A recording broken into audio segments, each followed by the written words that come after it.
atah Adonai Eloheinu melech haolam asher kiddushanu b'mitzvotav v'tzivanu la'asok b'divrei Torah. Blessed are you, Lord our God, King of the universe, who sanctifies us with his commandments and commands us to engross ourselves in words of Torah. Okay. Again, I want to welcome everybody into this study of the book of Isaiah.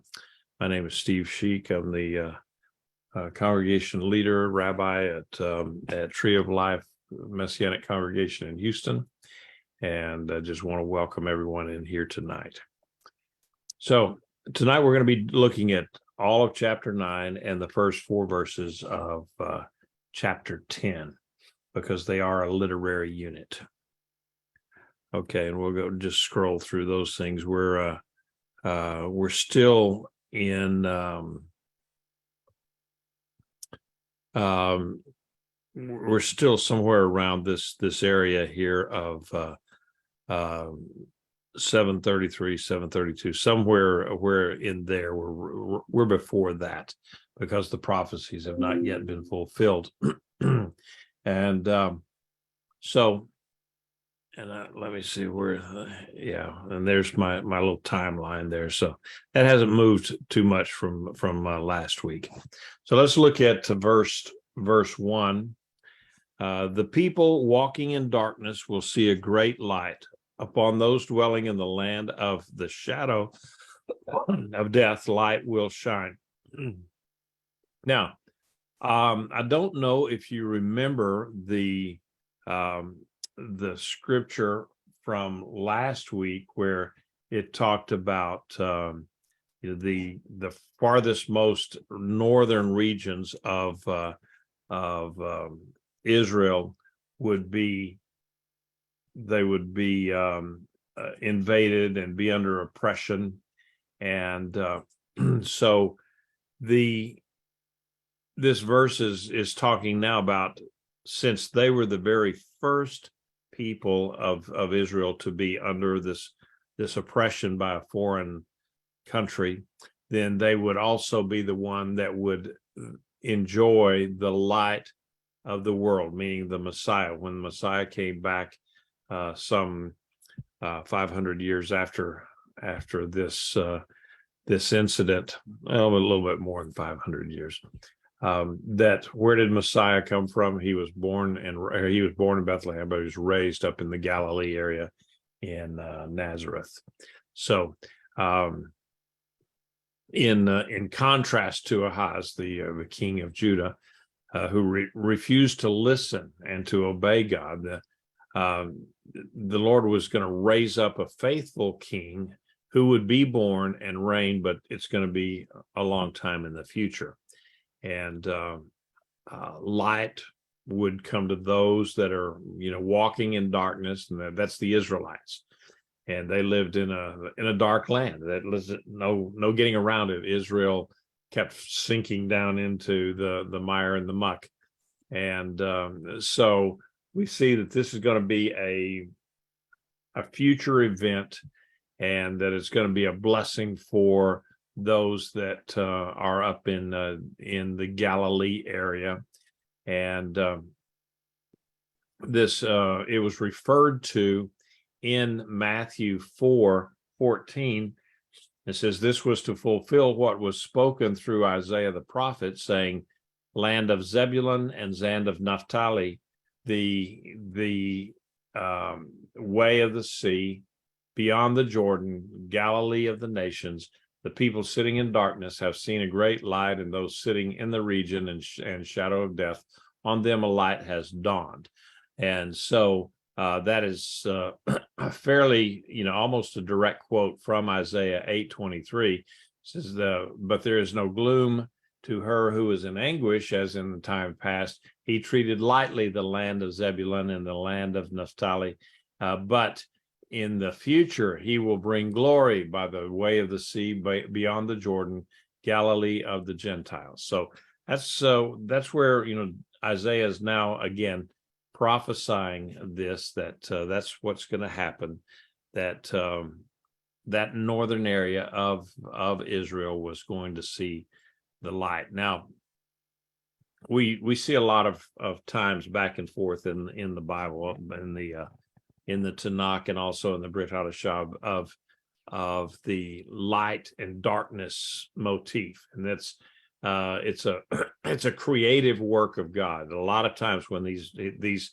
light and dark references are creative, and there's only one entity that can make these acts of creation, and that's God Himself. The creation was a light and dark situation, and then of course in the New Testament, in the Brit Hadashah, it talks about where we're brought out of darkness and into the light. Well, nobody can bring us out of that darkness and into salvation except Yeshua.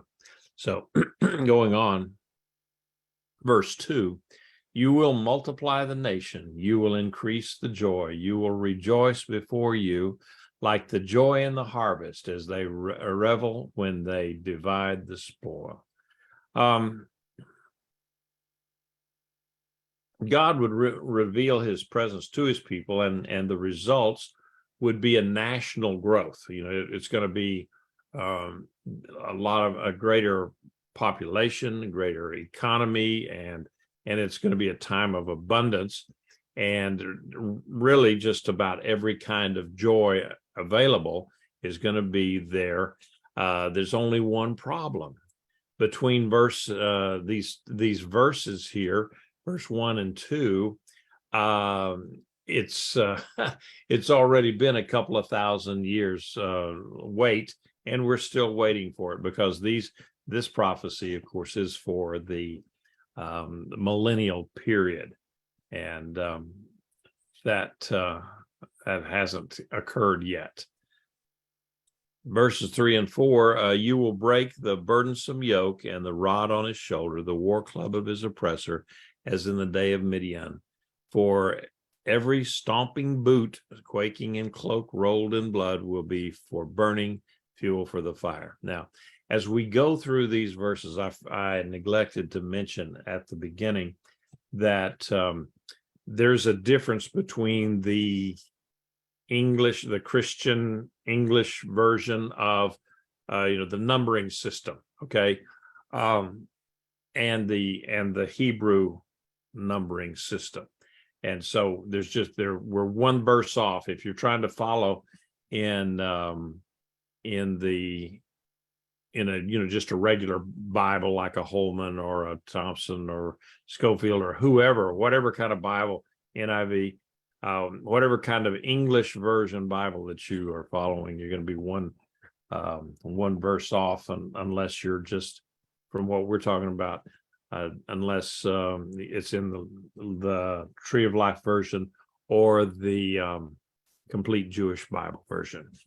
And you saw, and if you looked at the slide the slides, you'll see I put a little slide in there about who did that to us.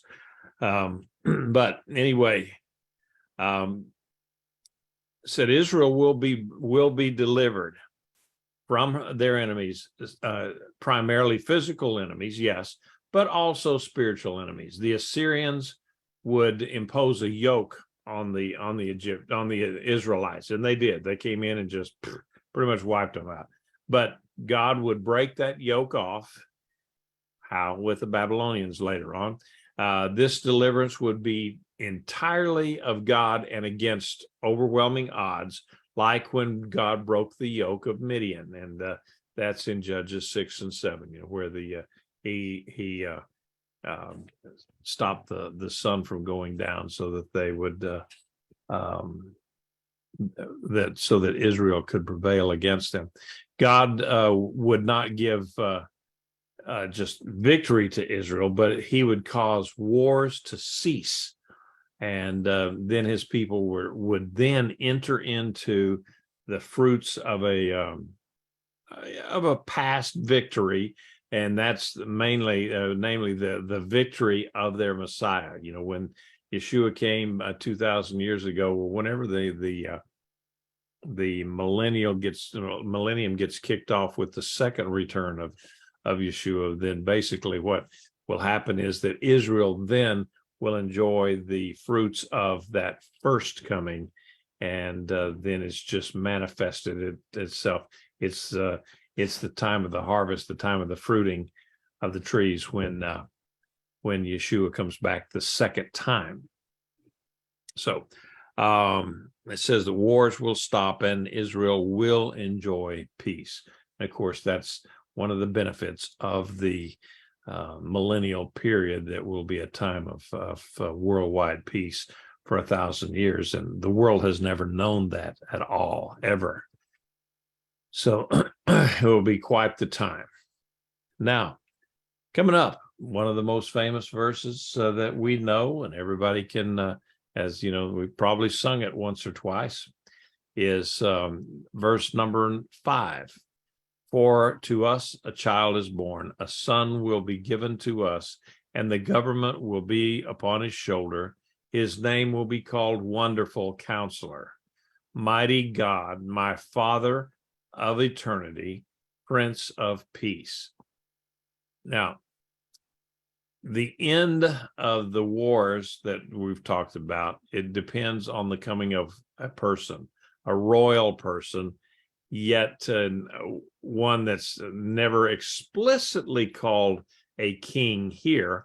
It would appear he was going to appear as a child. And this is the most remarkable part of it at all, is that all of these things, this time of no war and peace and prosperity and growth for Israel, is going to be initiated and brought in by what? A child, not some He-Man, I don't know what who would you would think of that would be the Incredible Hulk or the Rock, or one of these muscle men kind of guys. No, this is going to be brought in through a child. Now, different kind of child, of course, and he would not only be a child, but he's going to be God on earth. God born to the earth, on the earth, and he's both human and divine. We like to say that the Messiah was 100% man and 100% God, and so in our own finite mind, that can't be both, but they were both. And so the child born, when he says a child is born, that points to Messiah's humanity, and the son given, then that points to his deity. And so the first title there, a child born, that points to his first coming. And then the second title, that would point to, a son given, that would kind of point to the second coming, and when he would set up his rule as king and ruling from Jerusalem in the millennial period. So I don't know if you ever studied it much, but Muslims deny that God could ever have a son. They're not the only one that say that, because I've heard Jewish people say that God doesn't have a son, and yet some of their ancient writings specifically talk about the Son of God. And so God is not going to defeat all of Israel's enemies with larger, more powerful armies, but through the influence of a child that is yet to be born. And so one commentator said, what the world needs, as the prophets saw clearly, is not primarily a better philosophy of government or a more perfect system of legislation, but a person who has the character, wisdom, and power needed to rule for God among men. This is the central theme of prophecy from first to last. Carl, you have your mic off. You want to add something to say? Yeah, I got a Jewish study Bible here, and I just thought I would read out of this, because so you see where they're coming from on this. Were they the counselor piece is totally missing. It says, and a son has been given to us, and authority has settled on his shoulders, and he's been named Mighty God is planning grace, eternal Father, a peaceable ruler, and token of abundant authority. Now, their comment is kind of interesting. It says, this long sentence is the throne name of the royal child. Semitic names often consist of sentences that describe God, thus the name Isaiah in Hebrew means the Lord saves. Hezekiah, the Lord strengthens. In Akkadian, the name of the Babylonian king Merodach, fill that in Isaiah 39:1 means the god Marduk has provided an heir. These names do not describe that person who holds them, but the God whom the parents worship. Similarly, the name given to the child in this verse does not describe that child or attribute divinity to him, contrary to the classical Christian readings of this messianic verse.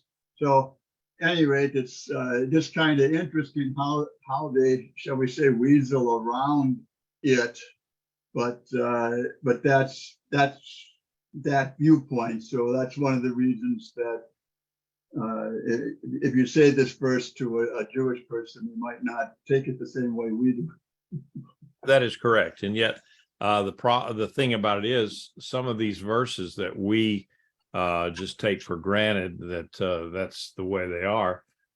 If a Jewish person were to accept it that way, then they got a lot of explaining to do in terms of who the Messiah is and so forth. Like, if you can ever get them to read Isaiah 53, they've got 2 or 3 different kind of explanations as to who that suffering servant is, and none of them are really all that satisfactory. But you give them a Psalm 22, and there's a whole lot less wiggle room there in Psalm 22 if you look that up. So it seems there's 4 passages that use my servant, and one of them, well, at any rate, that's they're very careful on the first ones to make sure that the my servant is referring to something other than Messiah, so that when you get to Isaiah 53, they don't have to admit it. Another thing that this commentary does, which really hits me in the face, is the first 39 chapters was written by Isaiah, but the rest of it is written by a Deuteronomic Isaiah or something, which they claim was written after the Chaldean captivity. And therefore, that's why they knew the name of Cyrus and things of that nature, which that's problematic to me. That would take a whole lot of the divinity out of the book of Isaiah if you went that route.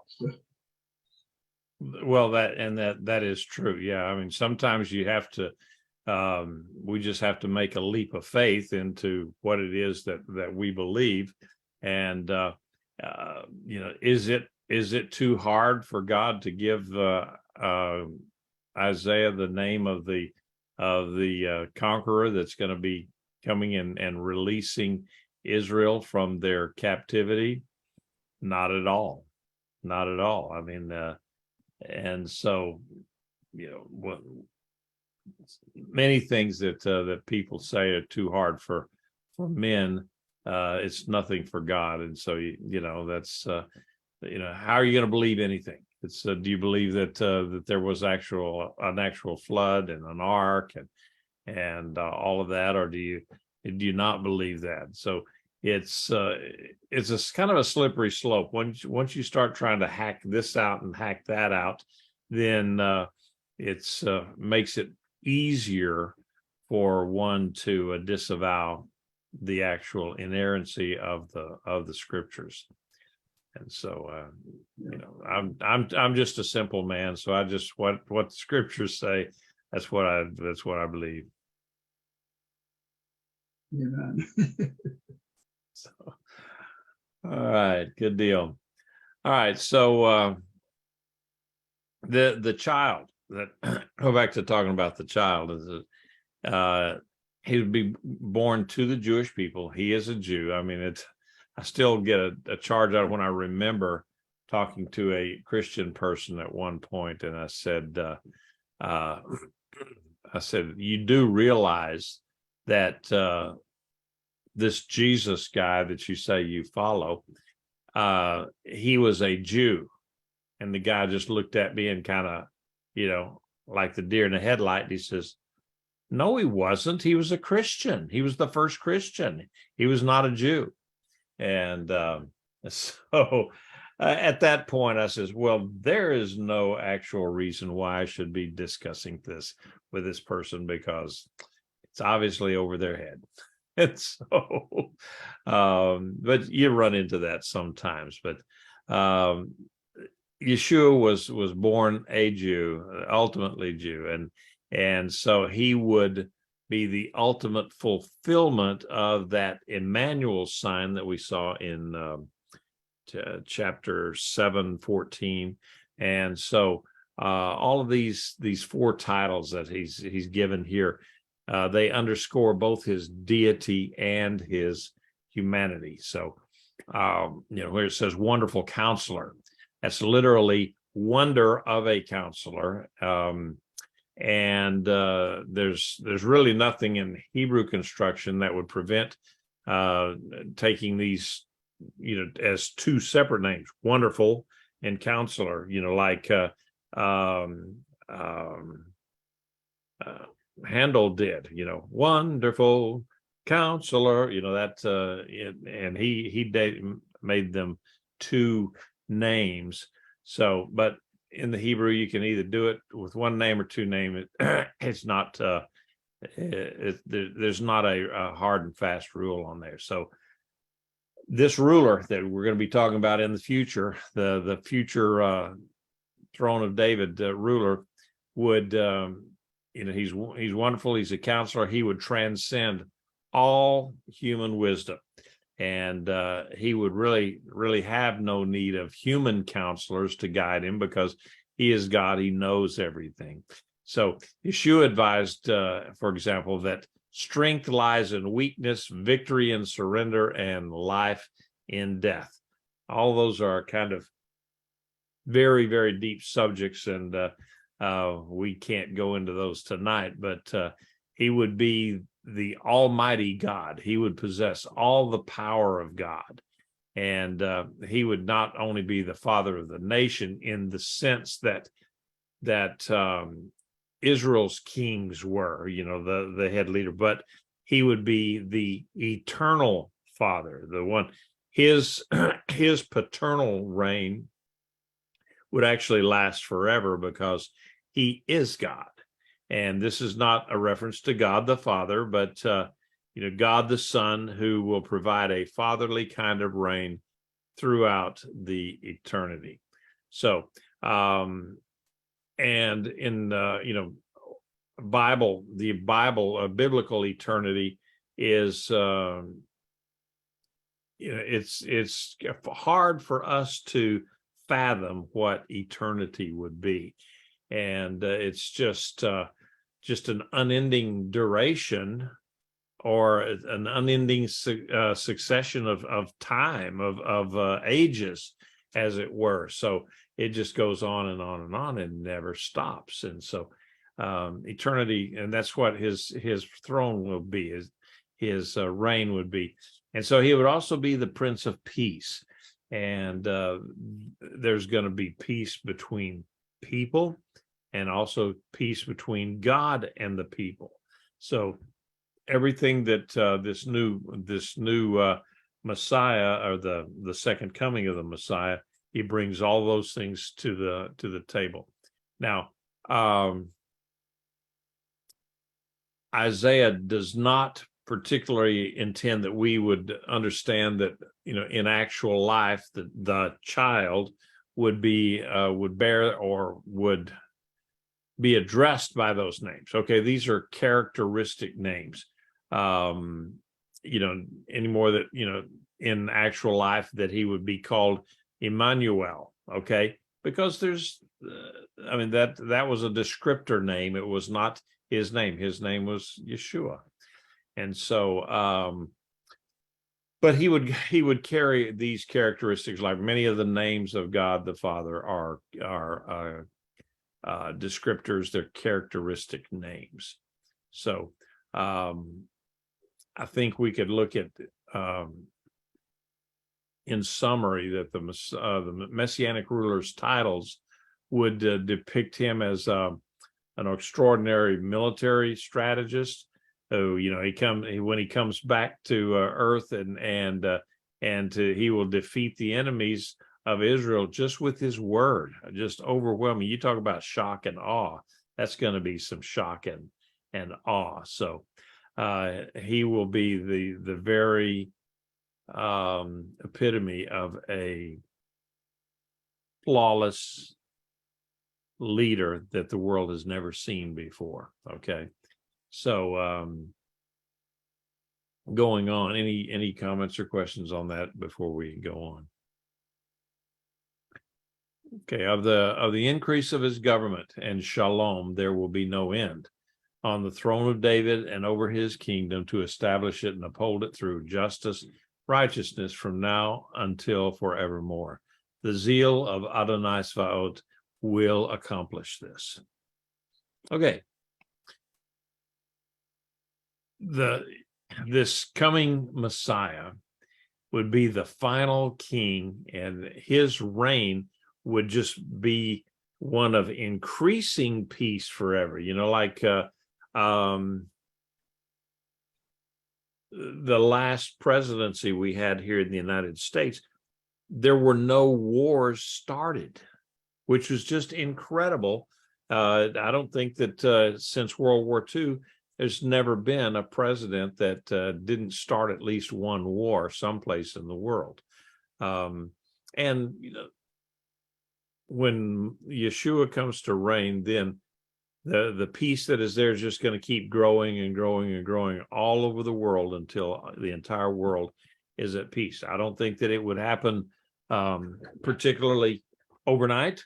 It may be a successive thing. It just happens in degrees until eventually there would be no more war. And he would be a Davidic king. He would be of a descendant of David, and he would accomplish for Israel all that God had ever intended for Israel in terms of justice and righteousness. And this would happen because he's also the God of the armies himself. He's the Adonai Svaot, and the Lord of hosts, and so he could bring to pass this wonderful time period for the welfare of God's people. And so it would be a fulfillment of so many prophecies. Now, the throne of David is an expression, and it is a thing. Okay, it's kind of like we would talk about the throne of the Caesars or whatever, and you just can't take it and say, oh well, that's just a spiritual thing. It's because there's a lot of people that say, well, the throne of David is now because the Jewish people rejected the Messiah first. Well, then it's turned over now to the Christian church. Well, that is totally ridiculous. That's not. There's just no way to even justify that.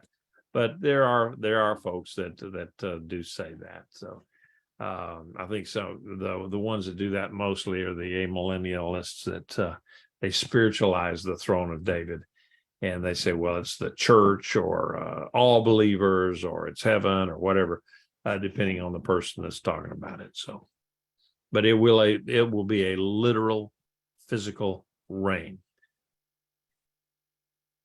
And when you get right down to it, all of us have lived our lives in a relationship with God that is totally spiritual. It is not physical in the sense that there's something that we can reach out and touch, like this. I can reach out and touch this. And so the idea that eventually, someday, we're gonna have a Messiah that we can actually reach out and touch his hand, feel the scars in his hand, and just, if you, unless you're just so overwhelmed, you might even get to give him a hug or something. Let me check here. There's a couple of okay, yeah, there's some chats, y'all. You can look at some of the chats there. And that's from okay, Elizabeth, yeah. And she put them out for everyone. Okay, yeah, you can read those chats then. So verse 7 said, Adonai sent a word to Jacob, and it fell upon Israel. Now, that's a very short verse, but there's a lot to unwrap there. Isaiah explained that because the northern kingdom had not turned to him for safety from Assyria, but then they had made an alliance with Damascus, Syria. And all they would have had to do, would be to have prayed to God and says, look, we're going to rely on you. If their king had done that, said, you're in charge, we're going to rely on you. What do you want us to do? Then God would have taken care of that, and he would have taken care of the Assyrians. But no, they put their trust in other earthly armies rather than in the strong arm of the Lord. So, and so what we're seeing here is that Israel, the northern tribes, they were guilty of the sin of pride and arrogance, and we'll see in the next verse. But I do believe that had they fallen on their knees and asked for forgiveness, and they repented of their ways, that God certainly would have forestalled any judgment for a good long time. I mean, he did that with, for instance, Nineveh, which at one point Nineveh was the look at Jonah. Jonah was sent to go to Nineveh and preach to them, and Jonah didn't want to go to Nineveh and preach to them because he knew that if he went to there and they would repent, and then God would have mercy on them, and then he wouldn't destroy them. And Jonah wanted them to be destroyed. Why? Because they had destroyed Israel, the northern tribes. And so God is always out there. And I've said it lots of times to the various groups that I've had people call me and say, I don't know what to do. I would like to turn my life around and change, but there's no way that God would even listen to me or accept me because I'm such a terrible person. And I have to always tell people, I said, look, as long as you can feel your pulse and, put your face up to a mirror and you can see the steam on the mirror, meaning that you're breathing, then it's not too late to turn your life around and ask forgiveness, and the Lord will forgive you. If the very thought, the very idea that you want to change and start doing the right thing is a sign that that God has not given up on you yet. And so, but when someone is convinced the other way, it's very difficult. And I've spent many hours and minutes and so forth talking to people, basically kind of talking them off the ledge that you can have life if you just reach out there and get it. So the prophet announced that the Lord had pronounced his message, or his devar, a word of judgment against the northern kingdom. Now, it had all the force of of God's sovereign power behind it, and so there again, God would carry it out unless Ephraim would, meaning the northern kingdoms, would have just repented, and they just wouldn't do it. What a tragedy it was. And they rejected God's offers, and so then they had to suffer the consequences of it. All the people, number 8, verse 8, all the people will know that Ephraim and the inhabitants of Samaria say in pride and arrogance of heart, the bricks are fallen, but we will rebuild with cut stones. The sycamores are cut down, but we will replace them with cedars. Okay, now, how many of you, and, of course, it's kind of hard for me to get a show of hands here, but do you remember after 9/11, there was this one rabbi that dresses all in black. That's kind of what some rabbis do. They dress all in black, and some of them are younger and better looking, and some of us Jonathan are not. Yeah, I know, but he in his book, he wrote, he pointed this out, that first it was Tom Daschle and then Jonathan Edwards. Both of them quoted these verses here, that the bricks are fallen, but we will rebuild with cut stones. The sycamores are cut down, but we will replace them with cedars. Okay. And so the point was that maybe what he was talking about, that being America, okay, as an example. Well, the only example there is that America was just as arrogant as Israel was back in those days. That Americans, just by the way we are, feel like we can do everything with nothing, and we don't really need God all that much. We've come a long way from those days when George Washington had said, once we forget our Creator, we're finished, or words to that effect. Okay. And I should have written that down before I said something about it off the top of my head. But these words, that pointed out the absolute arrogance of Israel, that whatever, these guys can come down here and knock down our buildings and our cities. We'll, instead of bricks that can be knocked off easily, we're going to rebuild them with large cut stones, like in Israel, in Jerusalem, where many of the places around the Temple Mount are huge, absolutely huge stones, and would not easily ever been knocked off. In fact, the Romans didn't do it. It's they're still there 2,000 years later in the same place. So that was their claim, that no matter what the enemy does to us, we will rise again. And so what if they cut down our sycamore trees? We'll replace them with the cedars of Lebanon, and so forth.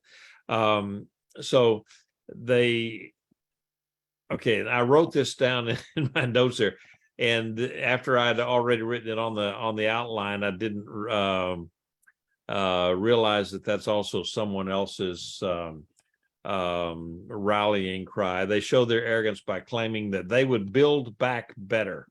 And I was, went on through it, and then when I went back and looked at my thing again, I said, oh well, I can't help it. Sometimes I just fall into political quagmires, but that's an arrogant thing. And so going ahead and we're already 42 minutes in. Therefore, Adonai raises up Rezin's adversaries against them and spurs on his enemies. The Arameans from the east and the Philistines from the west, they will devour Israel with the open mouth. For all this, his anger is not turned away. yet his hand is still outstretched. All right, now, because of their pride, God would raise up strong enemies, adversaries from the northeast, and that would be the Syrians, the Aramaeans, and and that would include the Assyrians from up in the Euphrates area there, and the Philistines down there to the southwest of them along the coast. And so both of these nations would be warring against Israel, and so they had a two-front war that they would have to fight. So and so God is saying, okay, I'm going to teach you that you cannot overcome these enemies on your own, that what they needed was God's salvation. And God had said that these are my judgments.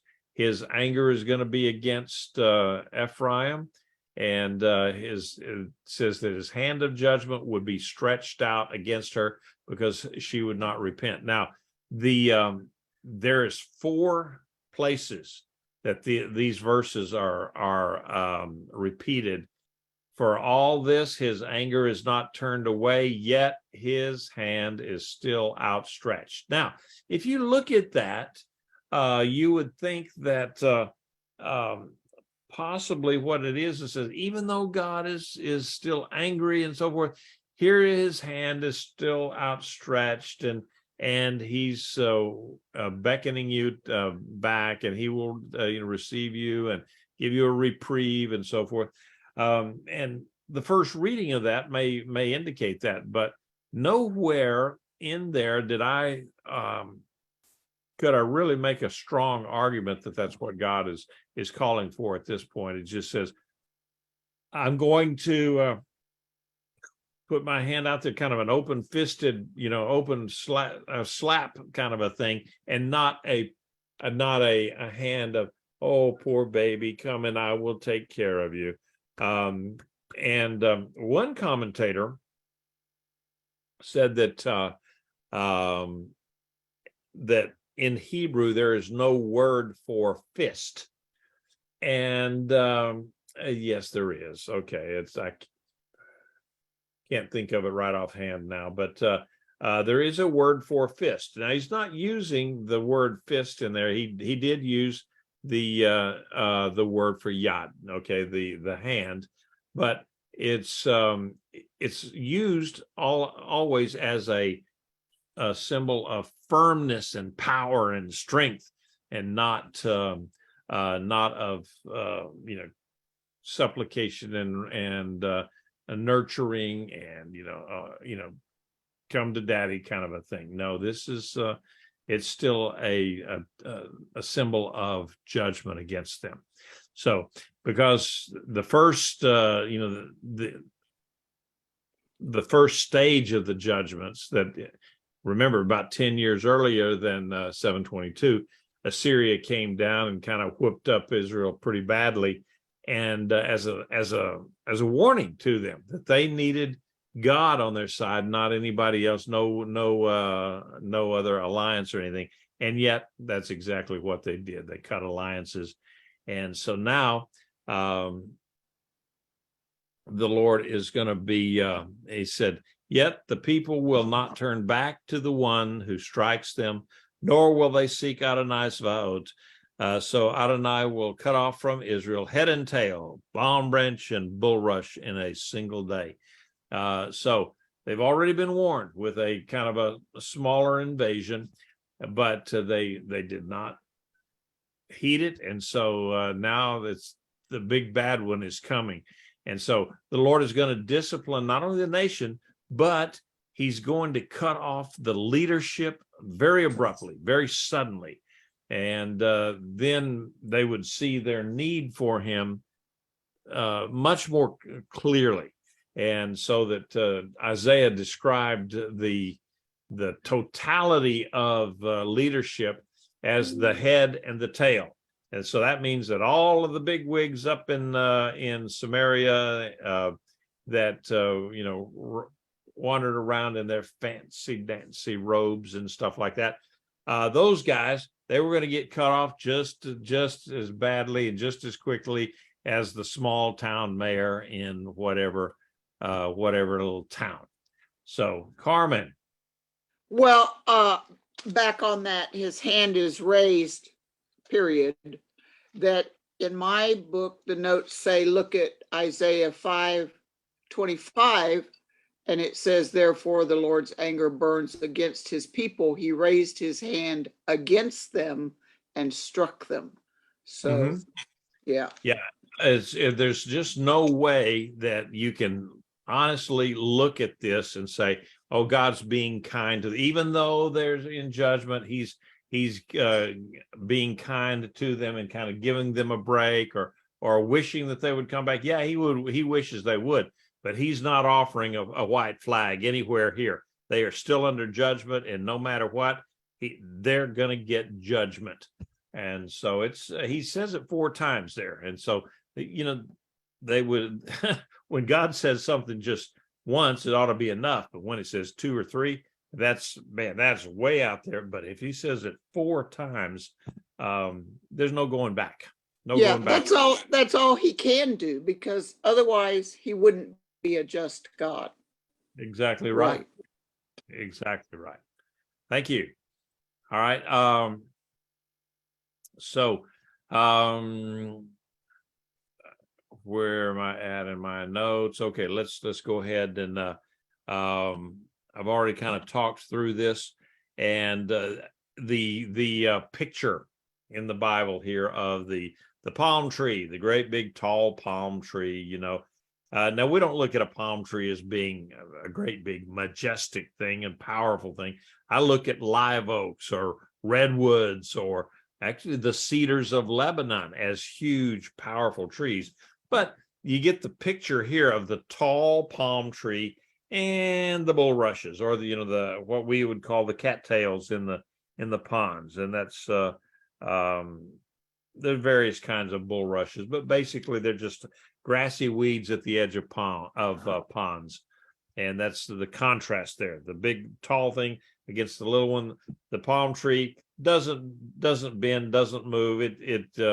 In a storm it might sway a little bit, but it doesn't completely bend over. But the bulrush, they'll just knock down right into the water. All right, so going ahead here, the elder and the man of rank, he is the head. The prophet who teaches falsehood, he is the tail. And the leaders of this people lead them astray.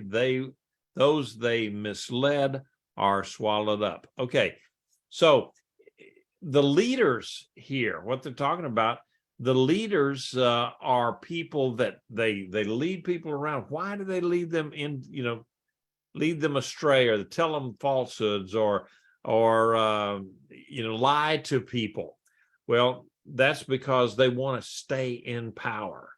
And I think that is probably universal in all of mankind and in all places in the world, that you very, very seldom find an altruistic governmental entity. Once they get into that spot, certainly there are exceptions, but normally once they get into that spot, they don't want anything to come between them and that next election.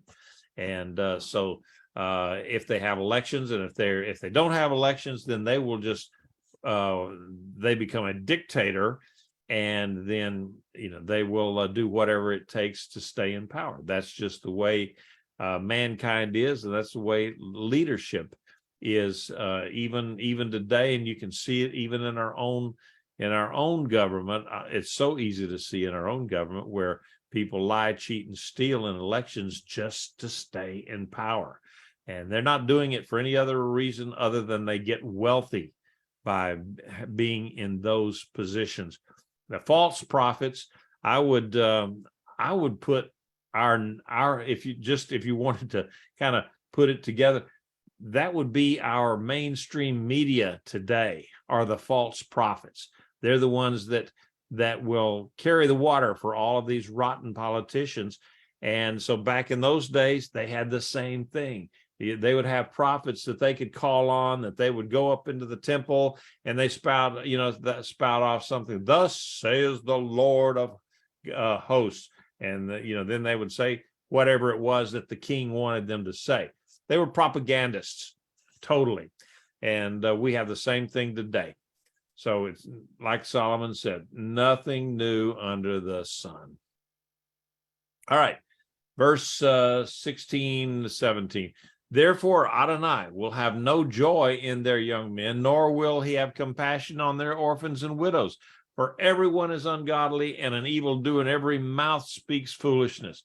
For all this, his anger is not turned away, yet his hand is still outstretched. And I think the way that this is here it is again, that same phrase, and it may be a better translation to give that thing. It says, for his anger is not turned away, and yes, his hand is still outstretched. Instead of yet, his hand is still outstretched, and yes, his hand is still outstretched. For wickedness burns like a fire and consumes the briars, and thorns it kindles the thickets of the forest. So they roll up in a column of smoke. So said the Lord was not going to give the young men success in battle, nor would he take care of the defenseless people at home. God's people, the people's corruption had descended into disregarding God, doing evil, and saying, right is wrong and wrong is right, and consequently, judgment would proceed. We're going to see the same thing in this nation one of these days, and I don't know when it's going to be or what it's going to be, but look around us, folks. It's the same kind of stuff when people they start talking about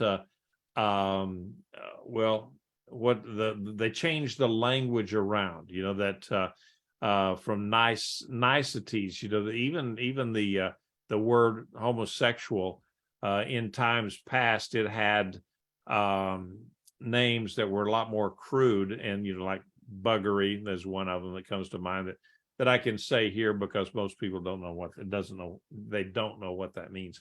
But we've played nice with the words. A pedophile is now a person whose affections are attracted to younger people, and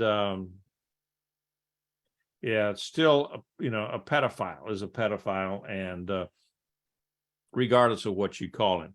But we've done that. We've changed these names to make it sound nicer, and so that people don't maybe they won't feel as badly about themselves or whatever.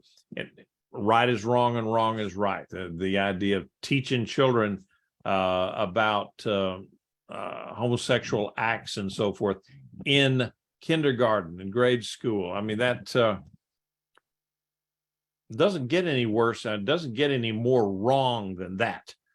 And so, just this world is just a mess right now. So, so God says, well, I'm not gonna give the warriors success. I'm not gonna protect the people back home, and because this entire nation is permeated with corruption. And I think here in the United States we still have a remnant of people who are righteous, praying people, but we're going to have to really get stronger in the Lord, because there's coming in a day when we will be tested much stronger than where we are today. God's hand was again still outstretched in judgment. So we're almost out of there. So wickedness, when I don't know if any of you have ever done a controlled burn on, on property. That's where you, after a big, long, hard freeze, it kills all the grasses, or not kills the tops anyway. And so then you go in there and you light a little fire, just a little bit. And then, of course, there's not ever any wind when you light the fire. As soon as you light the fire, then the wind comes rolling in like a banshee, and it can get away from you. And it can get from your little grassy spot that you wanted to kind of burn away, and it'll hit over there into the trees, into the forest. And once it does that, it's just out of control. It takes a lot of effort then to get something out of that's burning out of control, getting it back extinguished. And wickedness is the same way, that it starts out small and just keeps getting bigger and bigger and bigger. Before you know it, your house is on fire. So verse 18, by the wrath of Adonai Svaot is the land burnt up. The people are as fuel for the fire. No one spares his brother. God uses armies, human armies, and he uses other things. He actually can use human sin to consume the sinners. That it's the sin itself that destroys people. And so people consume one another, trying to satisfy their own desires or whatever. Sometimes, we're seeing people going around now just shooting up people. Why? Just because they want to shoot up somebody. And it's an evil time that we're living in. And it was just the same way back there in Isaiah's day. There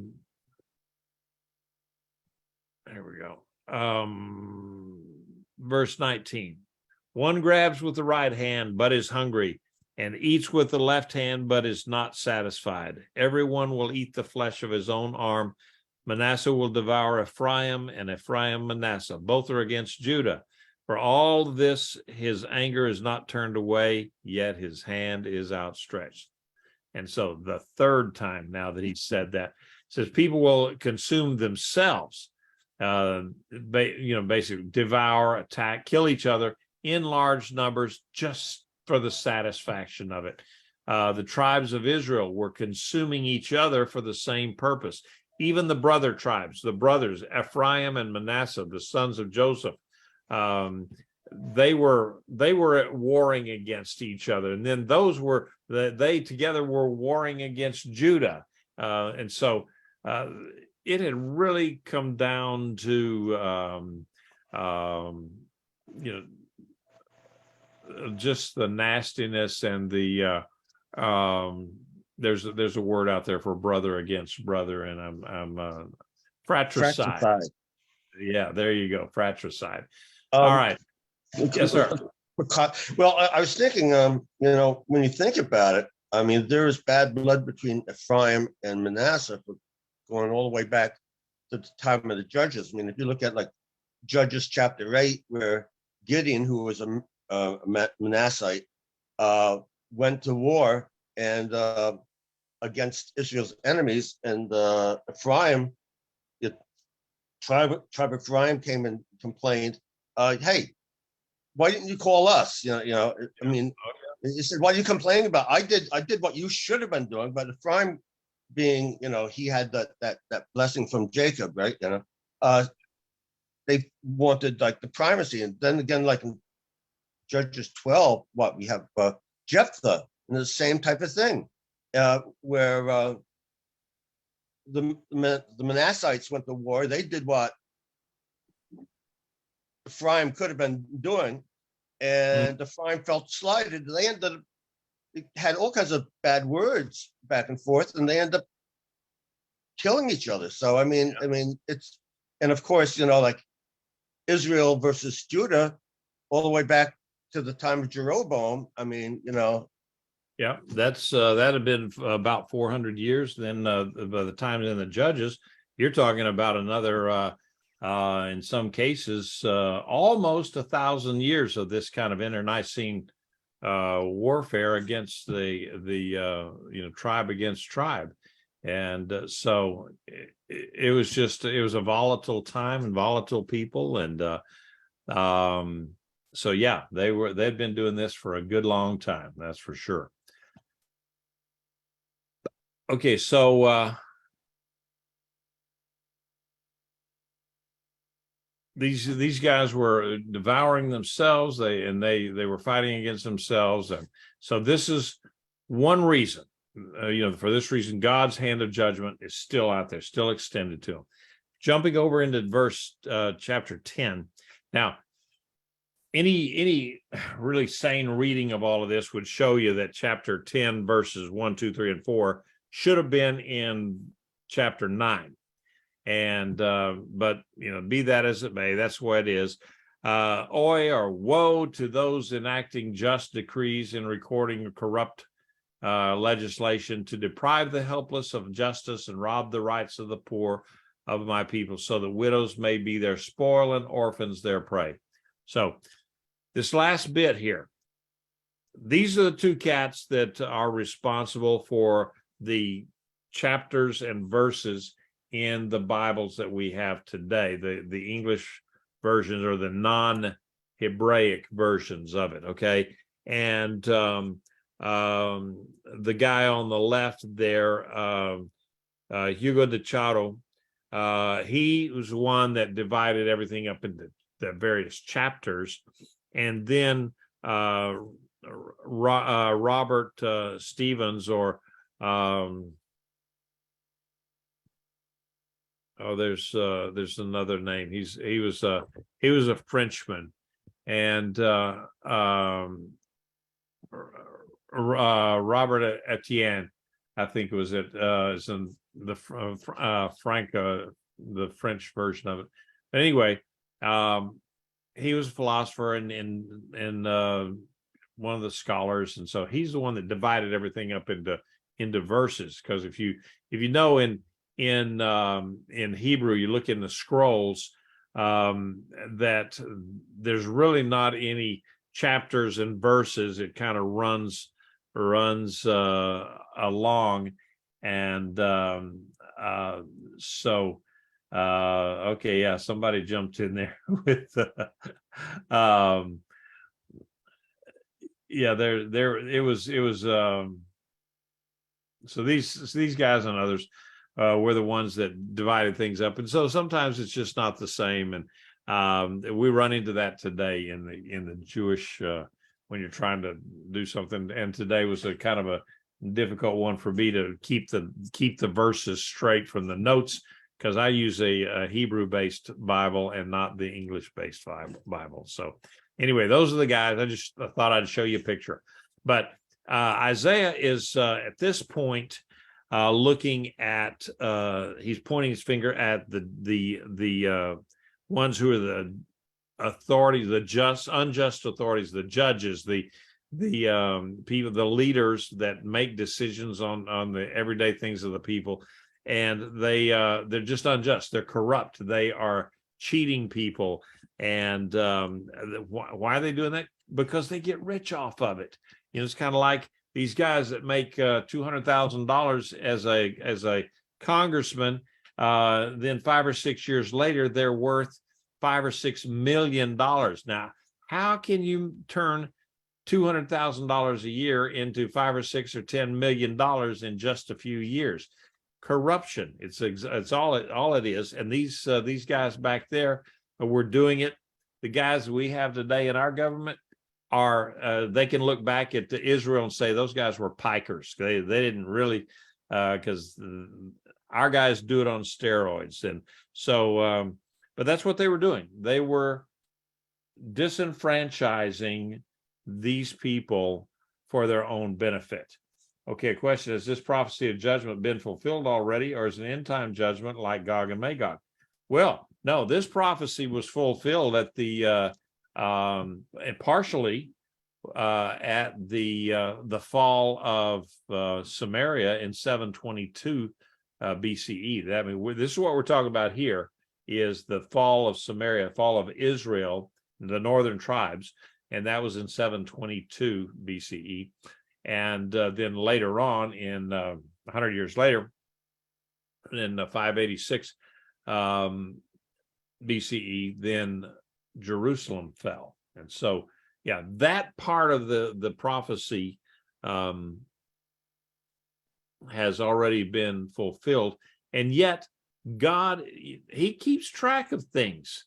And these people that are in our own day, in our own time, they will have to stand up and give an account to God someday about, okay, what did you do to my people? His people, meaning just the regular, not necessarily Jewish people, just the rank and file, us common folks. And they are going to be held accountable for their actions one of these days. Final verses. What will you do in the day of visitation when desolation comes from afar? To whom will you flee for help? Where will you leave your wealth? One can only crouch among the captives or collapse among the slain. For all this, his anger is not turned away, yet his hand is still outstretched. And or still his hand is still outstretched. And so it leaves off, right there. When judgment comes to Ephraim, there's not going to be any place for them to hide. Okay. And when judgment comes to evil judges, no matter what government, wherever they are in the world, if you are evil and you are going against people, then guess what? You're going to be judged. God's going to judge you someday, and it will not end well for you. And so that's what he's saying here. Your inheritance will be lost. There are only two outcomes. One is slavery or death, because that's where it says you crouch among the captives or you'll collapse among the slain. You're going to be, right there with all of the dead people. So, and now God finishes it off with that fourth repetition of judgment. His hand is still out there against them. So that finishes off everything for tonight. And I had grand schemes of going another chapter, but I'm glad I didn't, because we went through this just about on time. Any comments or questions before we go on? Warren, you still got your hand up on that, or you got something else?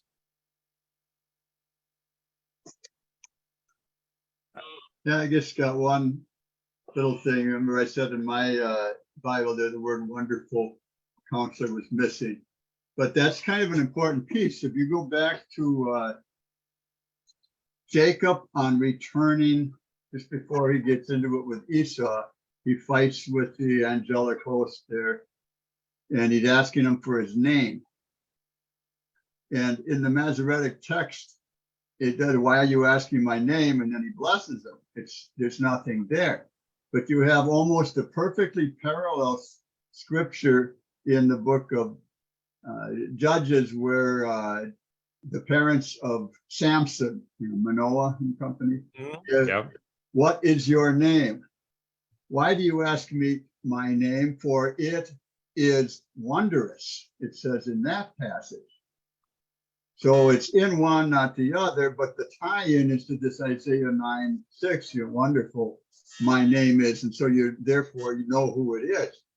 But interestingly enough, if you go to the Septuagint, the original Septuagint, before the one that had the Apocrypha in it, in that it has, when Jacob is wrestling with Yeshua, then that, why do you ask me my name? For it is wondrous. So it's in the Septuagint. It's not in the Masoretic text, which tells you somebody messed with the Masoretic text. So anyway, I just thought I'd bring that up because, like I say, in this Jewish Bible, that's just totally missing. So you can't even tie it together.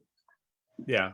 Well, and then there's also, you got the Masoretic text, but that's the one that added all the vowel points to it. But if you go back to the original Hebrew, that can be something different in itself. That's why I kind of like to go back to the original Hebrew when I'm looking at things, and rather than going to Septuagint or the Masoretic text.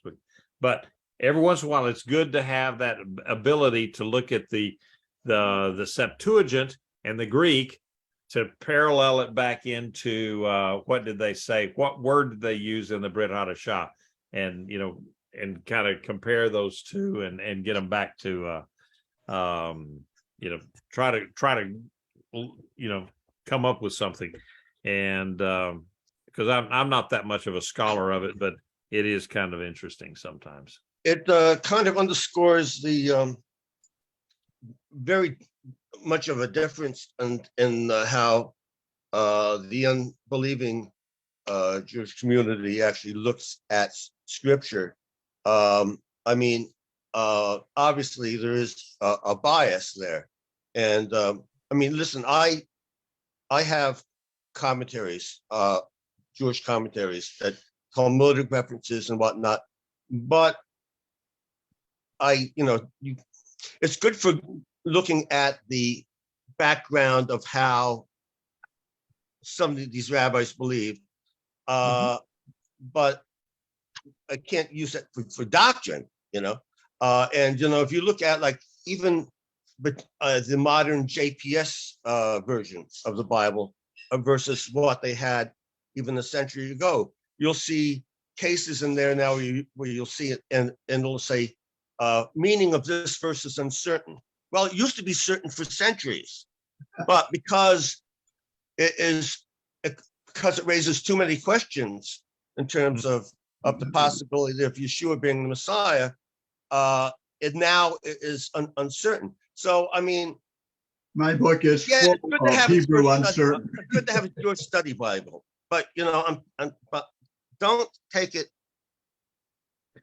too literally. You know what I'm saying? Sure. Well, Because, every I mean, really, every yeah. translation that you run across is going to have bias, translator's bias, for good, bad, or ugly. It's just a fact of life. A translator is going to translate something from his own background, you know, based on his own background or his own education or his own let's say theological bent, as it were. And so, yeah, it's kind of like, you know, I tell people all the time, you can read Talmud, you can read all of that stuff, the apocryphal stuff. You can read Jonathan Edwards and Calvin and Matthew Henry and all those guys too, and that's fine. Read it, but don't build doctrine on it. Get back to the Word, and that's where you build your doctrine. That's where you build your doctrine. Yeah, which is important. Just why it's so important actually to learn Hebrew, you know, and to be able to read it in the Hebrew, because you see things and say, why was this word used instead of this word? And you see things in relationship to one another, because the Bible will explain itself. It will. Scripture gives the explanation of Scripture, but there's so many things that we don't understand simply because, well, I mean, it's the limitations. Anytime you try to put anything into like another language, even talking in English, I don't care the best English version. I mean, it's wonderful because you got to share the message some way, but ultimately, even that falls short. You know what I'm saying?